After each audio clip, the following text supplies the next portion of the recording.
ओम गणेशाय नमः. नवनाथ कथासार अध्याय 17. कानिपनाथ व गोरक्षनाथांची भेट.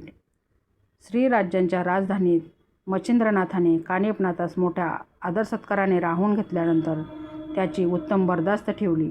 असे करण्यात मच्छिंद्रनाथाचा हेतू होता की कानिपा येथून गेल्यानंतर गोरक्षनाथास भेटेल व तो मजविषयी त्यास बातमी देईल. मग तो मला नेण्यासाठी येथे येईल व मला घेऊन जाईल. असे झालेच मी या सर्व सुखास मुकेन.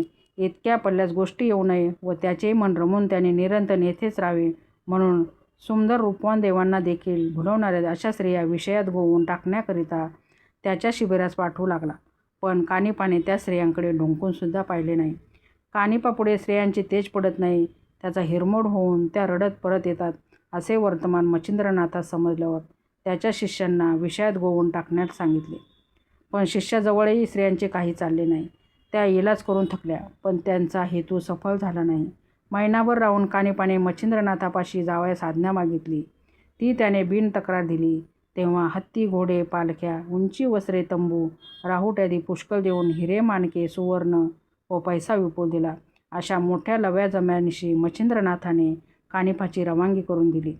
कानिपा तिथून निघून तीर्थयात्रा करीत चालला. तो जेथे जेथे जाई तेथे तेथे त्याचा उत्तम प्रकारे आदर सत्कार होई. पुष्कळ लोक त्याचे शिष्य झाले. जो तो त्याची वाखाणणी करी व मोठ्या हौसेने दूरदूरचे लोक येऊन आपापल्या गावास मोठ्या सन्मानाने त्यास घेऊन जात. लोकांच्या मनात पूज्य बुद्धी उत्पन्न होऊ लागली. अशी त्याची कीर्ती पसरत हेला पट्टणातही त्याच्या नावाचा डंका वाजला. तेव्हा गोपीचंद राजाचे दूत पाठवून नाथांचा समाचार आणविला. त्याच्या ऐश्वर्याची दूताने राजापाशी फार स्तुती केली. इकडे गोरक्षनाथ जगन्नाथहून तीर्थयात्रा करीत फिरत असता त्याची व कानिपाची एका अरण्यात भेट झाली. उभयतांनी आदेश केला. मग कानिपाने गोरक्षास भरजरी गालिच्यावर बसवले.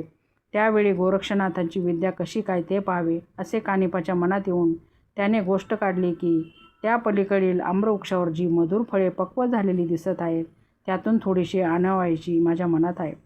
ते ऐकून गोरक्ष म्हणाला, कशाला इतका खटाटोप?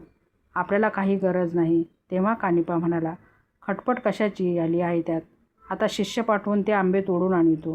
हे ऐकून गोरक्ष म्हणाला, इतका यत्न करण्याचे काय कारण आहे? आता शिष्य जवळ आहेत म्हणून त्यांच्यापासून आणवाल. पण कोणे वेळेस शिष्य जवळ नसेल तर आपण कसे करावे? आपल्या विद्येच्या प्रभावाने फळे तोडून विद्येचा प्रताप व गुरुचा प्रसाद उजेडास आणावा व फळे खाऊन आत्मा संतुष्ट करावा. तेव्हा कानिपाने सांगितले की जर अशी तुमची मर्जी आहे तर मी गुरुच्या कृपेने आता फळे आणतो. असे म्हणून त्याने विभक्तास्त्र मंत्र म्हणून भस्म मंत्रवून त्यावर आकर्षणास्त्राची योजना केली व भस्म फेकली. त्यामुळे पिकलेले सर्व आंबे झाडावरून त्याच्याजवळ येऊन पडले. मग सर्वांनी ते आंबे खाल्ले व हात धुतल्यानंतर गोरक्षनाथाने मनात विचार केला की कानिपाने आपले कर्तव्य तर मला दाखविले, तेव्हा आपणही यास थोडासा चमत्कार दाखवावा.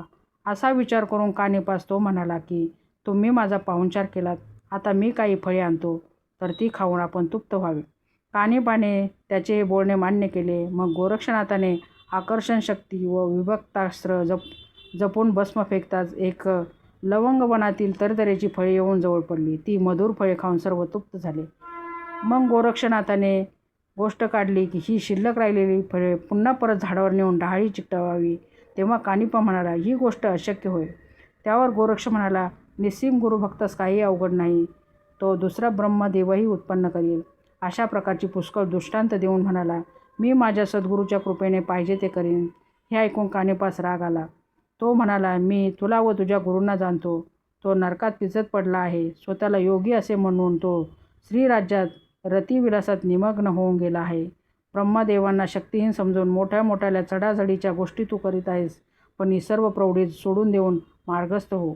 अशा प्रकारची उपमर्दाचे पुष्कळ भाषण ऐकून घेतल्यावर गोरक्षनाथ म्हणाला, तू भ्रमिष्ठासारखा भाषण करतोस. तुझा गुरु जालंधरनाथ दिनासारखा आज 10 वर्ष घोड्याच्या लिदीत पडला आहे. सुटून जाण्याचे त्याच्या अंगी सामर्थ्य नाही म्हणून कुसतो आहे. गौड बंगाल देशात हेलापट्टणाच्या गोपीचंद राजाने वस्तादगिरी करून त्यास खाचेत पुरून वर घोड्याची लीद टाकून अगदी बेलामूल करून टाकले. शाब्बास त्या राज्याची. माझा गुरु अशा प्रतीचा नव्हे, तो ब्रह्मांड हलवून टाकेल असा त्याचा प्रताप आहे. त्याच्या कृपेने तुला आत्ताच चमत्कार दाखवितो पा. असे म्हणून संजीवनी मंत्र म्हणून भस्म फेकताच ती उरलेली फळे जागच्या जागी जाऊन लटकू लागली. हे पाहून कानिपा चकितच झाला. त्याने निराभिमानाने गोरक्षाजवळ जाऊन त्याची वाहवा केली व प्रेमाने त्यास आलिंगन दिले आणि म्हटले, आपल्या भाषणाने मला आज एक मोठा फायदा झाला, तो हा की माझा जालंधर गुरूचा शोध लागला. मग गोरक्षनाथ म्हणाला, गोष्ट खरी आहे. माझ्या योगाने जसा तुला तुझ्या गुरूचा शोध लागला तसा तुझ्या योगाने माझ्या मच्छिंद्रनाथ गुरूचाही मला शोध लागला. आजचा योग फारच उत्तम आहे. असे बोलून त्याने एकमेकास नमस्कार केला. मग गोरक्षनाथ श्रीराज्याकडे व कानिफनाथ हेलापट्टणात चालला. आपला गुरु जालंधरनाथ यास गोपीचंद राजाने पुरून टाकल्याची बातमी कळता क्षणीत